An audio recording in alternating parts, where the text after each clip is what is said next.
Hi అండి, నమస్తే. Welcome to Durga Krishna kitchen. బీరకాయ అలానే శనగపప్పుతో సూపర్ కాంబినేషన్ కూర కదండి. టేస్ట్ అయితే అద్దరిపోతుంది కదా. ఈ కర్రీ అనేది రైస్, చపాతీ, పుల్కల్లోకి చాలా బాగుంటుందండి. ప్రిపరేషన్ టైం కూడా పెద్ద ఎక్కువ తీసుకోదండి. ఒక 20 నిమిషాల్లో ఈజీగా ప్రిపేర్ చేసేయచ్చు. టేస్ట్ అయితే చాలా బాగుంటుంది. వీడియోలోకి వెళ్లే ముందు మీరు కనుక ఫస్ట్ టైం నా ఛానల్ని వ్యూ చేసినట్లయితే తప్పకుండా సబ్స్క్రైబ్ చేసుకుని పక్కనే ఉన్న బెల్ ఐకాన్ని క్లిక్ చేయండి. అలానే ఈ వీడియో కనుక మీకు నచ్చినట్లయితే ప్లీజ్ లైక్ చేయండి, కామెంట్ కూడా చేయండి. మీరు లైక్ చేయడం వల్ల ఈ వీడియో అనేది మరికొంతమందికి రికమెండ్ అయ్యే ఛాన్స్ ఉంటుంది. ఇంకా లేట్ చేయకుండా ఈ కర్రీ తయారీ విధానం ఎలాగో చూసేద్దాం.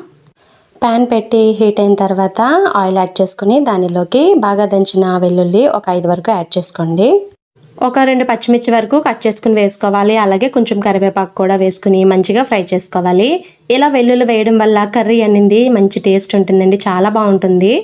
తర్వాత దీనిలోకి 1/2 కప్ వరకు ఉల్లిపాయ ముక్కలను యాడ్ చేసుకోవాలి. అలానే 1/2 టీ స్పూన్ వరకు పసుపు, కొంచెం ఉప్పును కూడా వేసుకోవాలి.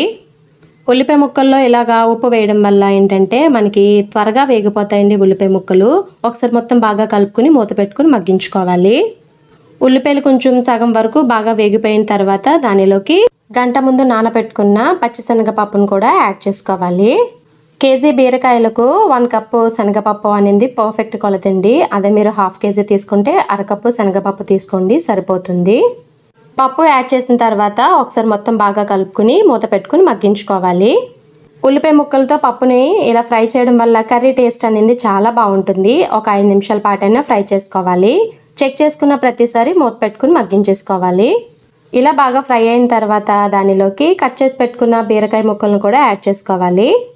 తర్వాత ఒకసారి మొత్తం బాగా కలుపుకుని మూత పెట్టుకుని మగ్గించుకోవాలి. స్టవ్ సిమ్లోనే ఉండాలండి బీరకాయలు వేసిన తర్వాత. బీరకాయ ముక్కలు వేసిన ఒక 4-5 నిమిషాలకి మనకి ఇందులో వాటర్ అనేది రిలీజ్ అవుతుంది కదా. అప్పుడు మొత్తం బాగా కలుపుకుని మగ్గించుకోవాలి. దీనిలో వాటర్ ఏమీ వేయమండి, బీరకాయలోంచి వస్తుంది కదా వాటర్, దాంతోనే సరిపోతుంది.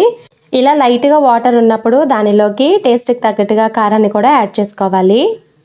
కారం ఇక్కడ నేను 1 టీ స్పూన్కి కొంచెం తక్కువలోనే యాడ్ చేశానండి, ఎందుకంటే నేను తీసుకున్న పచ్చిమిర్చి కొంచెం కారం ఎక్కువ. కారం యాడ్ చేసిన తర్వాత ఒకసారి మొత్తం బాగా కలుపుకుని మూత పెట్టుకుని మగ్గించుకోవాలి.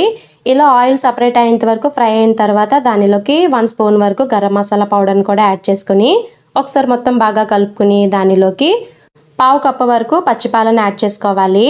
కర్రీ టేస్ట్ అంతా ఈ పాలు యాడ్ చేయడంలోనే ఉంటుందండి. తర్వాత టేస్ట్కి తగ్గట్టుగా సాల్ట్ని యాడ్ చేసుకొని కర్రీ దగ్గర పడేంత వరకు మగ్గించుకోవాలి.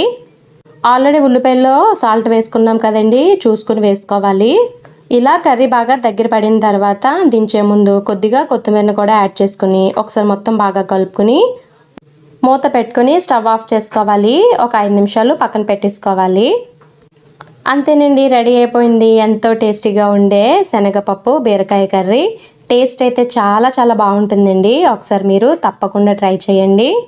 ఈ వీడియో మరి మీకు నచ్చిందని అనుకుంటున్నా. మీకు గనక ఈ వీడియో నచ్చినట్లయితే ప్లీజ్ లైక్ చేయండి, షేర్ చేయండి, కామెంట్ చేయండి.